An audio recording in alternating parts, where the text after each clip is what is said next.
नमस्कार. नमस्कार. तू आता कलापेनी नाट्यसंकुल या ठिकाणी आहे आणि तू एक वेगळं पात्र या ठिकाणी साकारलं होतं, तर काय सांगशील? तुझी ओळख सांग आणि शाळेचं नाव काय आहे?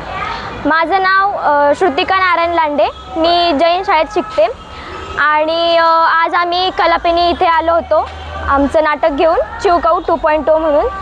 तर माझं पात्र हे आहे की मी चिमणी बनले होते आणि मला असं वाटतं की चिमणी हे जे पात्र आहे ते आपण वाचवायलाही हवं, कारण की आजकालच्या काळात बिल्डिंग्स किंवा बंगलोजमुळे चिमणी ह्या पक्षीला घरटं तिचं बांधायचं म्हणजे तिला जागा भेटत नाही. तर आपण हे पक्षी हा जो पक्षी आहे तो वाचवायला पाहिजे हे मी या पात्रातून दाखवते. बरं, काही वर्षापूर्वी आपण बऱ्याच ठिकाणी चिमण्या पाहायचो, परंतु त्याची संख्या आता कमी झाली दिसते. तुमच्या जवळपास कुठे तुला झाडं वगैरे चिमण्या दिसतात का? नाही दिसत. आता कारण काय असेल, काय सांगशील तू?